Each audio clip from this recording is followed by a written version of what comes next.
Hello and welcome to another episode of the Retro Rankings podcast brought to you by Potation Rotation. I am your host, Paul. This podcast serves as a platform to rank the top 7 best or worst of anything video game related, retro to now, according to me. Being that these lists are of my opinion, of course, leaves things open for debate. And if you wish to do so, please visit us on social media or email us at potationrotation@gmail.com. And all about that stuff. And let me tell you something. Today I'm a little bit of a rush. And it's all my fault because I actually procrastinated getting this done. So I actually left work a little early, hit up the gym because now I'm going to the gym in the afternoons and not the mornings. Got home, walked the dog, and I haven't eaten or showered. I'm getting this in. It wasn't going to be a good excuse to take an episode off just because I don't have time. But here I am, making the time for this episode. And going to skip most of the pleasantries. I will tell you, though, however, as far as what I'm up to, I've been doing a lot of retro gaming lately. And it's because I'm really trying to cut down on all the games that I would like to buy and play. Like, I probably should be playing Dying Light 2. I probably should be playing the New Horizon Dawn. However, I've tried so hard, and it's been working, to just find some other games to play that I already have, that I haven't played. So I decided to fire up my PS2 and play some Castlevania on the PS2, and that's what I was doing. But Elden Ring comes out this Friday. That is a different story, folks. I actually have the day off at work.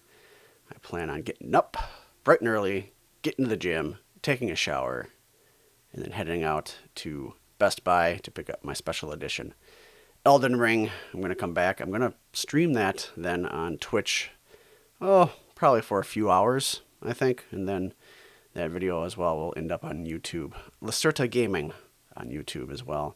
So it's finally happening, Elden Ring. And I don't ever take days off for video games. Maybe Legend of Zelda. Maybe Mario or something. Maybe.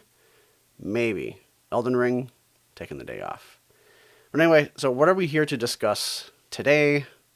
Let's get this done. It is the top 7 hardest NES games, according to me.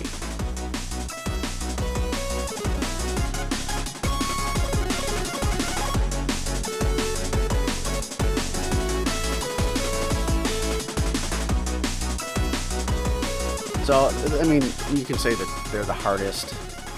Maybe not so much the suckiest. Some of them, yeah. It depends upon the level of fairness in each of these games. If it's a fair difficulty level, then, it's not a sucky game. But be ready because some of these are full of tirades. I'm probably pretty sure that I'm going to be swearing more often in this episode than I ever have before. And anything combined in the history of me being on this podcast or any other podcast, YouTube doesn't count. I've been doing that way longer. So there's probably more F-bombs and S-bombs and all that shit there. But just be prepared. Hide your kids and maybe your wives. Wasn't that a thing? Hide your kids, hide your wives, something like that. You might want to put them in a safe place because this could get pretty nasty. And, a good portion of these games I've already spoken about. That's the thing, too. So, I don't want to beat a dead horse. I don't want to waste anybody's time. I'm going to invoke something called the cheat code in this episode. I'm going to talk a little bit about some of the games I already talked about, but not at great detail. I'm going to invoke a cheat code for some of them and point you in a different direction to get further information. But let's kick this thing off. 7. Mega Man.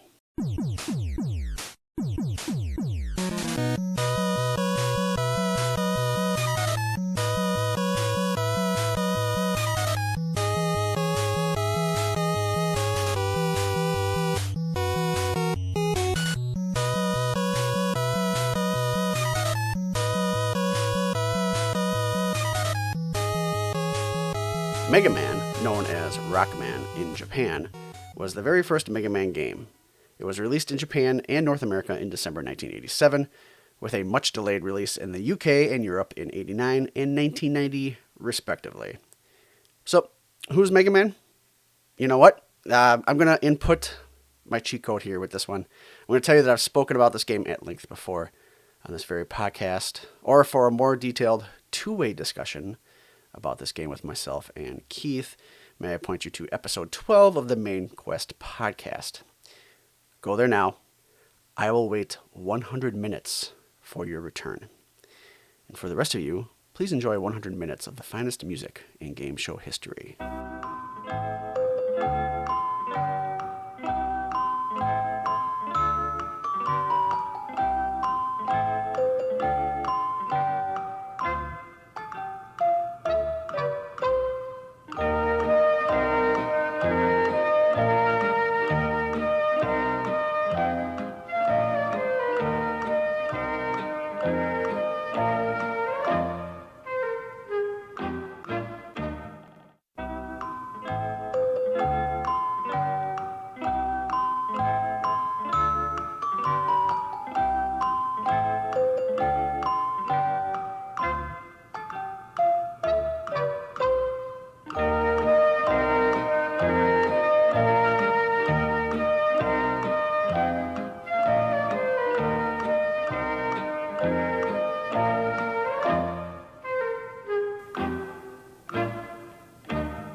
Okay, I wasn't really going to play that on a loop for 100 minutes. But anyway, one can argue. But Paul, aren't all the Mega Man games hard? Well, the first one is on my list, and why is because, well, I'm going to give you the answer. Do you already know what the next 6 are in this list? I mean, what if 2 through 6 in this list today make up 5 of those 6? I mean, they don't.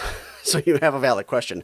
But sure, all the entries in the Mega Man series could be considered difficult. But this one ushered in a new era of difficulty in NES gaming at the time, and it remains the top seeded in the franchise for one reason. It doesn't give a fuck. It does contain tricky platforming, tough bosses, respawning enemies if you don't watch your step, fuck all disappearing and reappearing platforms. But in all that, you get nothing in return to aid you. No energy tanks, no passwords, and the controls, they're unrefined, and they're only made better in the later entries, as with everything else I mentioned, but still, fuck Mega Man 3 as well. However, it's kind of where it is because I did beat this game eventually as an adult. So I can't say it's the hardest NES game, that's for sure, but it is definitely the most fuck you hardest Mega Man game on the NES. That's why Mega Man is number 7 on my list today. 6. Mike Tyson's Punch-Out!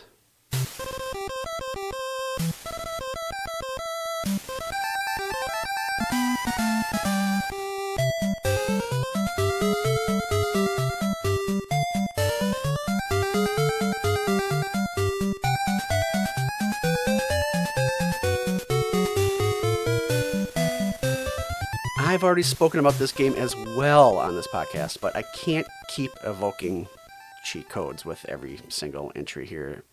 And this is really supposed to be an episodic podcast anyway. Like, you really shouldn't have to listen to past episodes. So I'm just gonna go with it. Just here we go again. I'll try to change it up a little bit for you diehard RRP fans out there, so that it's somewhat something that you haven't heard before.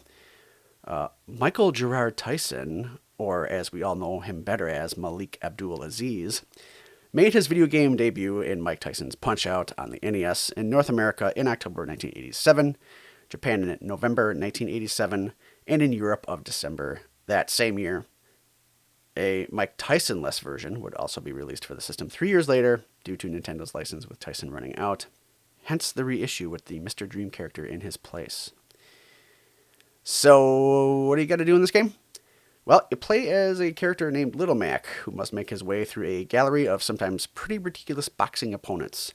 with each getting progressively harder as Little Mac makes his way up the ranks of 3 main circuits. Little Mac has a limited repertoire compared to most of his opponents, and his punches are limited to left and right jabs, left and right body blows, and a powerful uppercut. The uppercut can only be used once the player earns a star, which is typically accomplished by counter-punching the opponent directly before or after certain attacks are launched. The player can acquire up to 3 stars. To perform the uppercut, the player needs to press the star button once a star is earned. To defend, Mac can dodge left or right, duck, and block punches by putting up his guard. Little Mac also has a heart counter, which decreases upon being hit, blocking a punch, or throwing a punch that the opponent dodges or blocks. When the counter decreases to 0, Little Mac temporarily turns different shades of pink and appears tired and or exhausted, depending upon which term you like to use in your daily vocabulary. And that leaves the player unable to attack, but still able to dodge, duck, and block. At this point, Mac can regain some hearts, and his normal color palette for that matter, only by avoiding the opponent's punches. He immediately loses all his hearts upon being knocked down, but can regain some by getting back up. A bout can end by knockout, KO, if a fighter is unable to get up within 10 seconds after being knocked down, or by technical knockout, TKO, if a fighter is knocked down 3 times in 1 round, or by decision if the bout lasts 3 full rounds without a clear winner. In order to win by decision, the player must accumulate higher than a certain point total by punching the opponent and or knocking him down. The needed total varies from one boxer to the next. However, some bouts cannot be won in this manner and will automatically result in a loss for the player if the opponent is not knocked out. Mac can only get up 3 times during any one bout, as I said, or 2 times if he's fighting Mr. Sandman or Super Macho Man. If he is knocked down again, he will be unable to rise and thus lose by knockout. When Mac loses his first bout to a ranked opponent, he will have a chance to fight a rematch. However, if he loses a title bout, he will fall in the rankings. 1 place for the minor or major circuits, and 2 places for the world circuit. Losing a rematch causes him to fall 1 place, unless he is already at the bottom of his circuit, forcing him to fight his way back up. A third loss, not necessarily consecutive, however, or a loss in a dream fight, ends the game. Each of the characters Mac faces have movesets and patterns to learn and memorize in order to defeat them effectively. Some of these characters include Glass Joe, Don Flamenco, Bald Bull, and Mr. Sandman. And don't you think that Piston Honda looks a little like Tyson? Or Mr. Dream, for that matter. Looks like both of them as well. That's things that make you go, Whoa, this is heavy. So, what makes this game one of the hardest NES titles? Well, once you realize you have to learn movesets and timing to progress, the curve taking on the increasing levels of difficulty really are on the player. And that's not what makes this game hard. Unless you are mechanically bad at using a basic NES controller and have a shit memory. However, this makes the game pacing suck, since there is such a learning curve. And once you've risen to the top and are about to face Tyson, you would think to yourself, I'm fucking prepared. I've become the perfect punch-out player. I know what I'm doing. Bring it on! Fuck no, you're fucked. The Tyson fight is the most unforgiving LOL in retro gaming history. If you thought the game was fair with the curve it presented previously, you can throw that thinking straight out the fucking window. There is no learning jack shit the first go around with Tyson. He will take you down. And I will tell you, as I've said before, a little bit of a hint on Tyson and what he does. So for the first 90 seconds of the bout, Tyson will throw nothing but one-hit knockdown uppercuts. And if he connects, Max gets an instant ticket to the canvas. That's it, plain and simple. The player can block the move while they have full health, but they will still take a large amount of damage, so blocking is not really practical here. In the second round, these uppercuts no longer drain all Little Mac's health. Not to be overlooked is Tyson's unpredictable timing of his blows, making those knockdown uppercuts hard to negotiate. Afterwards, he will throw more manageable blows that do less damage. Little Mac can also get a star by simply slamming Tyson with a head punch when Tyson blinks both his eyes to notate that he's doing an amalgam of Piston Honda's Piston Rush. The main concern for Little Mac will be Tyson's lightning jabs, which can come out quick and can hurt Mac without the player knowing it. They seemingly just come out of nowhere. There doesn't seem to be a pattern that I've ever been able to figure out. It's this one single fight that makes this game feel like you got all the way here for nothing, because you more often than not will decide to give up and not finish the game proper. Did I ever finish the game proper? Fuck no. I have cheats to thank for my beating this game. I mean, so simply doing the math here, this fight alone, coupled with having to use cheats to defeat Tyson, lands an uppercut on the number 6 spot for this game today. 5, Fester's Quest.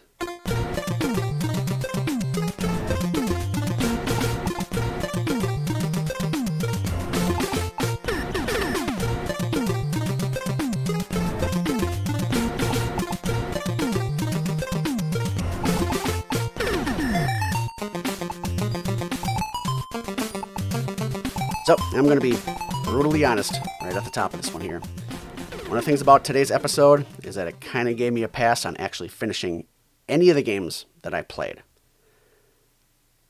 The only game that I ever finished playing legitimately before playing about 15 titles to make this list was Mega Man.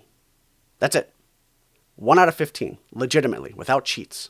Mega Man. So, there's that. And there was no way in hell I wasn't giving it anything more than the good old college try if I were to become frustrated. I haven't played Fester's Quest since rage quitting it 33 years ago when I rented it. And fuck if I finished it when I replayed it for this episode. So unless otherwise noted, you can consider this for the remainder of the entries. And when I say otherwise noted, like I already told you, like previous to this, I'd never finished a game. I may have finished a game. If I did, maybe it was cheats. You'll find out. But anyway, all that being said, Fester's Quest was a run-and-gun Sunsoft game based on the 1960s TV series The Addams Family, and was released in North America in 1989 and in 1990 in Europe. It takes place in 3 overhead areas, utilizing the same overhead shooting engine seen in Blaster Master, by the way. And those are the streets, the sewers, and the UFO platform. Oh, and 6 buildings where the hallways are viewed from a 3D perspective. Along the way, Fester encounters other members of the Addams family,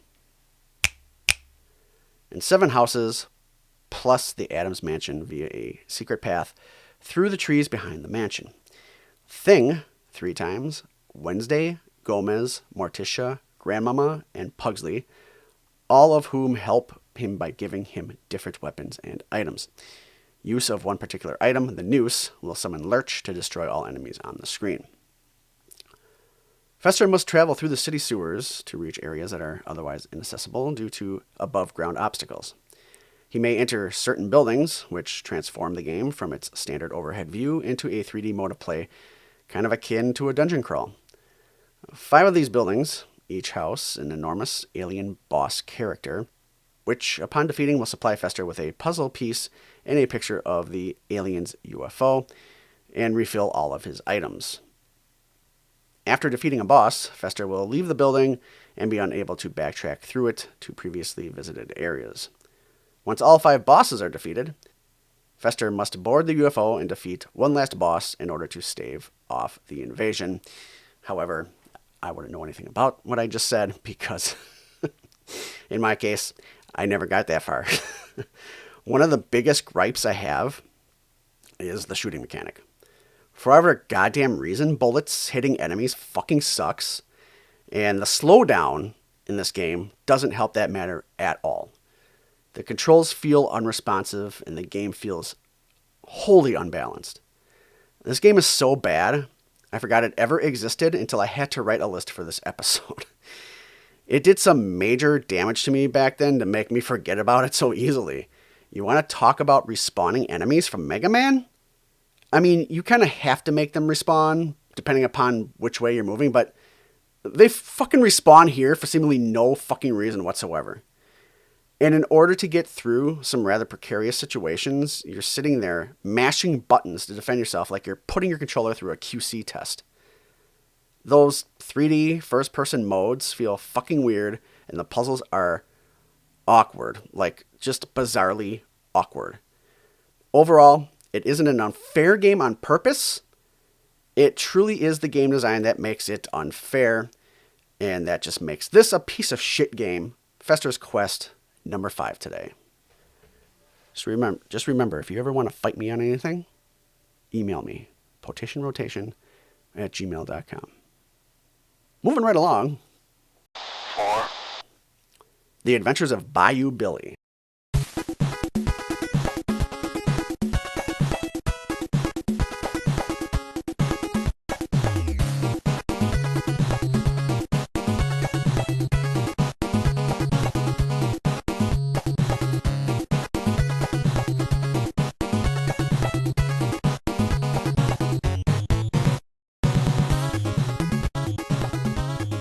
So, back in an era where Konami was pumping out great NES titles and could seemingly do no wrong, along comes this fucking piece of shit.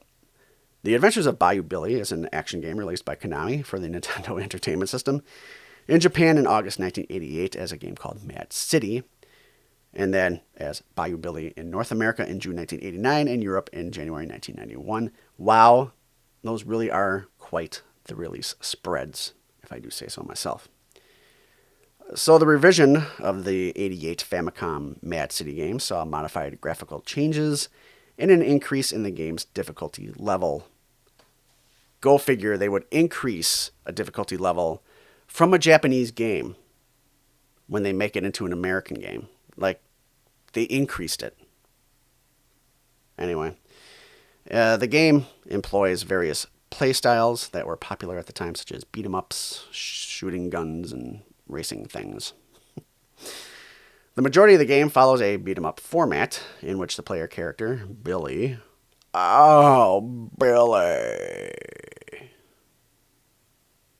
must engage in hand-to-hand combat against every enemy he encounters in order...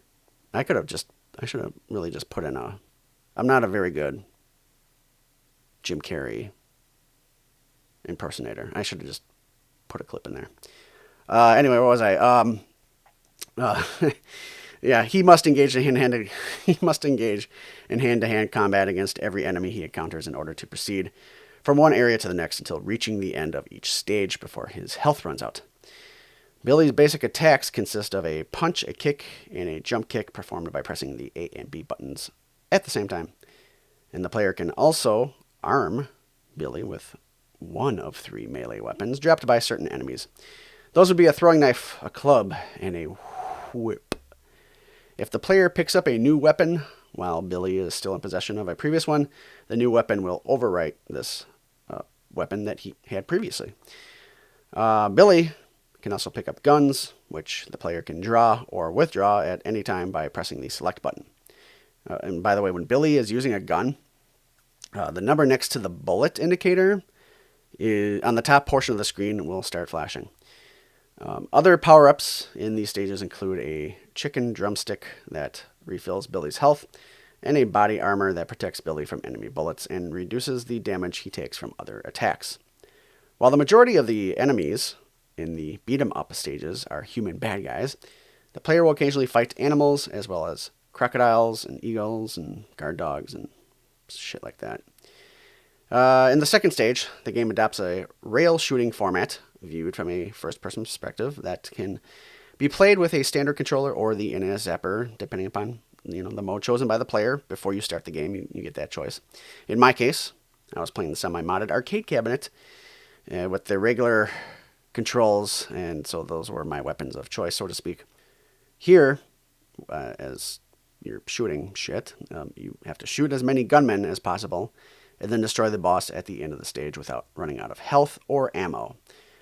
Certain enemies will drop additional ammo and health kits, as well as other power-ups, such as an hourglass that gives Billy unlimited ammo for a limited period of time, a bulletproof vest that leaves him invulnerable for a while as well, and a star that destroys all present enemies. I don't know how well this works with the zapper, or any gun peripheral nowadays for that matter, but using standard controls here they fucking sucked. I can't recall, using a zapper for this game 33 years ago either. This is another game I kind of blocked this entire game out like I did with Fester's Quest, with the exception of the voiceover on the title screen. I think you all know what that is. The Adventures of Bayou Billy. Throughout all these decades, when I see or hear anything about this game, I hear that fucking voice and I shudder and cringe. The Adventures of Bayou Billy. Anyway, back to the gameplay. In Stage 4, the player must drive Billy's Jeep through the freeway and the grasslands to the suburbs before time runs out.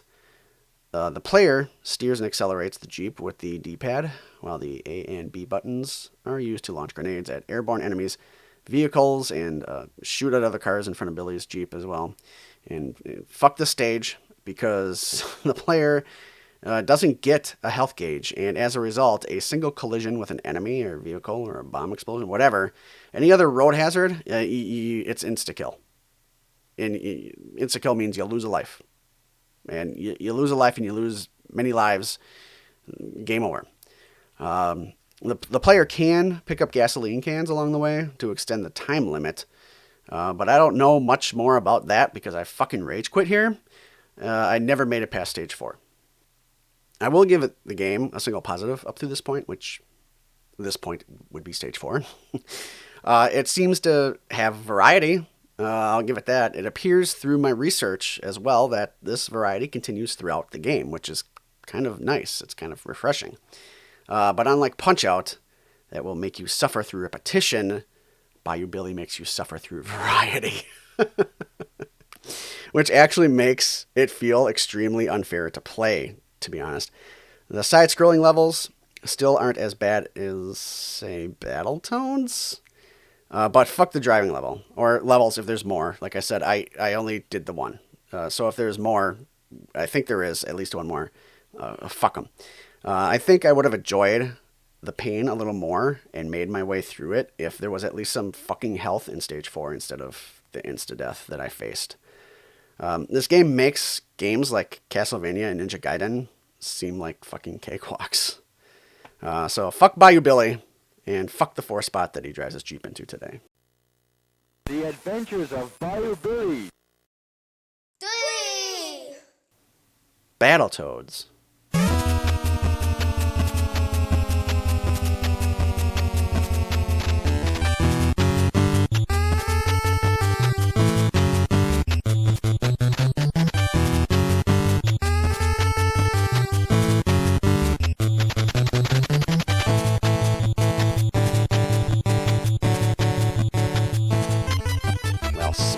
Fucking devil. Yeah, I'm not going here.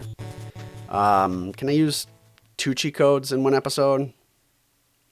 I didn't want to, but I'm going to have to. Again, spoke about this one here and also at length on the Make Quest podcast. If you got a couple hours, yeah, you heard that right, a couple hours, I would like to refer you to episode 14 of MQP and hear all the rage there. But don't go now. I already sent you away once. Just go later, since you already left me the one time today. Todd, get the fuck back over here. I will tell you that no, I never finished Battletoads. And fuck it, if you think I was going to play it again 15 months after the last time I did for Main Quest, no fucking way. I knew this was going to be in my top 5 going in. And that was all that was going to matter. I just didn't know where it was going to land. But after playing the next entry for the first time ever, it was a no-brainer. Battletoads is number 3 on my list. 2. Silver Surfer.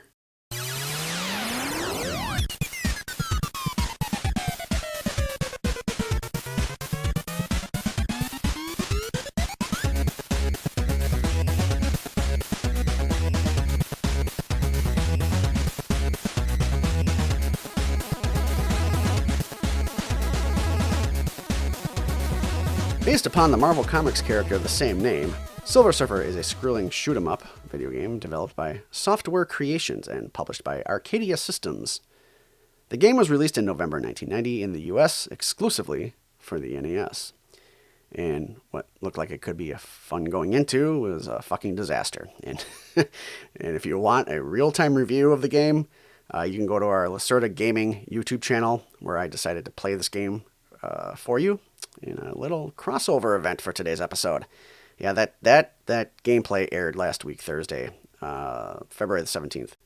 So you can go watch my pain captured on film for the rest of time, or, until something catastrophic occurs to YouTube content. In Silver Surfer, the player controls the character through various levels that alternate between a side-scrolling and an overhead perspective. Each stage is divided into sections, and at the end of each section, a mini-boss appears, and the Silver Surfer must shoot the main enemy, while many other enemies attack as well. But I wouldn't know, because I never made it that far in any of these fucking levels to reach a fucking mini-boss. Anyway, these are the only times where the screen stops scrolling forward. The third and final section contains a supervillain from the comic book series who will take more hits to defeat. The villains featured in the game are Reptile, Mephisto, Possessor, Firelord, and Kylor, the self-proclaimed Emperor of the Skrull, or if you watch me play it on Lacerta Gaming on YouTube, I have other thoughts for who those characters are. You'll just have to go see it for yourself. After the first set of the levels are complete, Galactus appears and sends Silver Surfer in a final mission into the magic domain to collect a cosmic device from a villain whose identity is less than clear.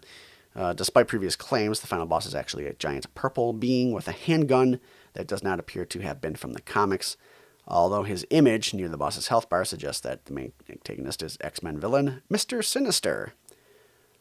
Once Silver Surfer defeats him, which makes sense. I mean, you've got 5 main bad guys over 5 main levels, and then Mr. Sinister, that makes 6.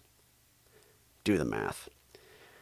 Anyway, once Silver Surfer defeats Mr. Sinister, or whoever he may be, the rest of the cosmic device is his, and he tells Galactus that no one must have access to it, and hides it for safekeeping so it may not fall into the wrong hands. That's nice. It must be super fucking nice to beat this game legitimately. The game does, however, have a password feature that I did not utilize because I don't give a shit, that allows a number of upgrades such as invincibility. The game has cutscenes between the levels to move the storyline ahead and allows the player to pick the levels in any order, similar to Mega Man. The game also features 2 additional quests, the first which is unlocked by entering a password given to the player upon completing the Magic Domain mission. Silver Surfer is armed with silver pellets that shoot out of his hands to destroy enemies and their projectiles. The player can collect silver spheres that serve as options, which shoot additional pellets alongside the Silver Surfer. By pressing the B button, the spheres switch position and shoot forward, sideways, or backwards, while the Silver Surfer continues to fire forward. There are 2 other kinds of power-ups. Collecting squares with an F, which stands for fuck, can make shots gradually stronger to make the shots look like fire pellets. Oh, it's probably fire. It should be fuck. Up to 5 can be collected before they give bonus points instead. And collecting squares with a B, which is bitch, will stock clearing bombs. Well, shit. Okay, it's for bombs. Anyway, so those clearing bombs, they'll clear an entire level, and you can do that by pressing the select button. Every life starts with one of these in stock, which I was not fucking aware of, by the way. When a life is lost, all spheres, firepower, and extra bombs are lost and must be re-obtained, as is pretty standard with shmups. And if you do watch that Let's Play footage on the YouTube channel, Lacerta Gaming on YouTube, you'll find that the reptile stage, the one with water at the bottom, is the one I lasted the longest on thanks to finding some sweet spots to stick with. But yeah, even that wasn't enough to even have me make it to the mini-boss. All the other levels, I lasted maybe a mere minute before taking a pass on them. I'm sorry I ever attempted to play this sad excuse for a video game. I mean, yeah, these types of games, shmups, they're noted for being a little difficult, but like seriously, when a game has poor design and shit controls, that level of difficulty became insane asylum level maddening. Some of the levels are like death mazes, trying to navigate through like a bullet hell where the slightest error in movement means instant death. And by error, I mean the shit hit detection of a static element coming within like an inch of it. Forget actually touching it. You're within an inch of it, it kills you. And that bad design makes it almost impossible to reasonably guess what a projectile is and what it isn't, or what it's a part of. Is it a part of the static environment? Like, it's, I want to use the R word so bad. But if there was a game made by people who were paid to not give a fuck, this is that game. Sorry, not sorry. I plan on going back in and beating this with cheats just so that I can give a middle finger to the game. Well, I mean, yeah, it may not be like a solid fuck you I can really stand behind triumphantly, but it's a salute nonetheless. So I'm good with that, folks. I'm good. Silver Surfer, it takes a huge stinky number 2 today. All right, here we are at the top of the list. Yeah! Jesus fucking Christ, it's about time!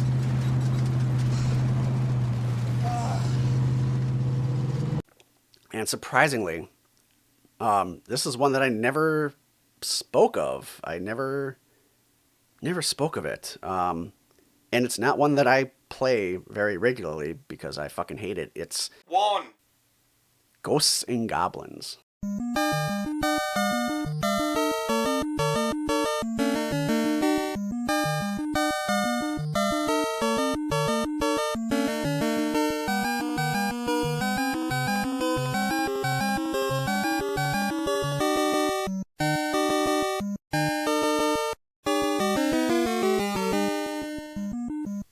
Ghosts and Goblins, known as Makimura in Japan, is a side-scrolling platform game developed by Capcom and released for the OG Nintendo in Japan in June 1986, the NA region in November of 86, and the EU 3 years later in 89. It is a port of the arcade game that was released in 1985. The game is spread over 6 levels, each of which must be completed within 3 minutes, or a life is lost, taking in forest, village, mountain, and cavern settings with increasing difficulty. Arthur, the brave knight, must rescue his beloved princess from the demon king Astaroth, and his forces amongst them are the various undead, ghosts and zombies, and bats and ogres and goblins. Oh my! Other challenges include moving platforms, ladders, and water and or fire hazards. The player can walk left and right and jump, and is also equipped with a lance to use as a weapon. Getting hit by enemies causes Arthur to lose his armor and run around in his underpants. Getting hit again will then cause the player to lose a life. As in most games in this genre, the player can pick up power-ups such as daggers and bombs during the course of the game, giving the player greater firepower. This is one of those games that it's so hard it's actually good, because it is the epitome of what is difficult but fair. That doesn't mean I ever took the time to beat this all nice and clean like. Nope. Cheats all the way on this one. Why? Because I hate respawning enemies placed in some of the worst possible positions ever in gaming. Sometimes acting like bosses themselves, impeding my progress. And like, seriously, let's not get into the fucking Red Devil, which, by the way, I recommend using the flame weapon against that fucking asshole. So if you know that it's coming and you can get that flame thing, like, by all means, hold on to it. Aside from that, the best weapon overall is to stick with the knife. I find it a balanced weapon. And then you'll need that cross shield thing for the final boss, if you can even get there without something like an infinite health cheat. because you get 2 hits before you're dead, and you'll die a lot. And like I said, it's not an unfair game, but it can feel cheap at times, and that drives up the frustration levels. This definitely isn't a joy to play for any child, and I don't know anyone around my age at the time, which, what was I, like 9, by the way, back then, who truly enjoyed this game. Like nobody did. It was definitely for adults who can handle their anxiety like a toothless hooker handling a cock. Even with infinite health enabled, did I want to go back and start the game over for the true ending that has become a 35-year-old retro gaming meme? Yeah. I never seen the following with my own two eyes. Congratulations! The story is happy end. Thank you. Being the wise and courageous knight that you are, you feel strength willing. Return to starting point, challenge again. Not even worth it. Even though I ripped on some of the prior titles, even worse than this one, this has been, for the last 35 years and will always be in my mind, the single most hardest NES game of all time. Also, because others have etched that into my brain as well, when I ask them, what's the hardest NES game that you've ever played? It's almost by far and away always this fucking game. Until enough people tell me it's Silver Surfer, Ghosts and Goblins will be number one until the day I die in just my underwear. So that's it. My top 7 hardest NES games of all time. Pretty much fuck all those games. Fuck all those games on that list. There's no time soon that I ever plan on replaying any of them, with the exception of Silver Surfer. I'm going to look up those cheats, and I'm going to play that thing and beat it and give the game a big fuck you. And speaking of cheats, let's get into Podorota Players Pro Tip of the Day. Oh, yeah. So what is the Podorota Players Pro Tip of the Day? Well, it depends upon what kind of definition you use for pro tip. It could be a legitimate tip for a game, or it's probably a shit tip, like literally the number one definition in Urban Dictionary of what a pro tip is. Or it could be something in between. I mean, we'll find out. But considering the games featured in today's episode, I'll be legitimate.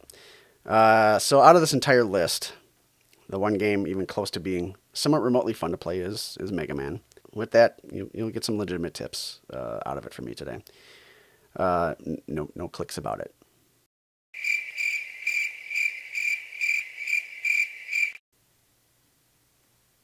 That's a reference to a previous episode. First, use this boss order: Bomb Man, Guts Man, Cut Man, Elec Man, Iceman, and Fireman. Then in Dr. Wily's Fortress, use the Thunder Beam on both the Rock Monster and the Mega Man clone. Are you writing this shit down? Rewind it, pause it, sharpen your pencil, grab your pink memo pad, and write this shit down. Use the Super Arm and the Mega Buster on the Bubble Machine. And finally, with Dr. Wily, use Firestorm on form number 1 and the Thunder Beam on form number 2. And yeah.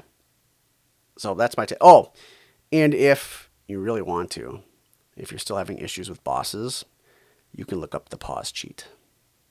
You're welcome. So that's going to do it for another episode of the Retro Rankings podcast, brought to you by Potation Rotation. Again, if you want to email us about anything you heard today or have an episode suggestion, please email potationrotation@gmail.com. I could use episode suggestions for the DLC episodes. The next episode, as with every 10th episode, is going to be a DLC episode. Now, those were supposed to be just random, I'm just going to talk type episodes, like get to know me a little bit better. But that's kind of what the Good for Nothing podcast and the PMG project, which is kind of, it's not really on a pause. It's just too cold to go out and fucking film stuff. But those are what the PMG project and the Good for Nothing podcast have kind of taken over being. So I could use a little bit of episode ideas for the DLC episodes, and I'm going to incorporate every other 10th episode to music episodes. It's been a while since I've done a music episode. So basically, you're going to get 4 lists, a music episode, 4 lists, DLC pack. Okay? So, email me ideas, or even ideas for music episodes if you want to. Again, potationrotation@gmail.com. Visit us at potationrotation.com for our social media links to Instagram, Twitter, and Facebook. The merch shop is there as well. And of course, links to our gaming reviews and vlog channels on YouTube. Please don't forget to leave a rating for us as well. It would mean a lot. And we appreciate you listening. And again, I'm Paul. I'll see you guys next time. Bye.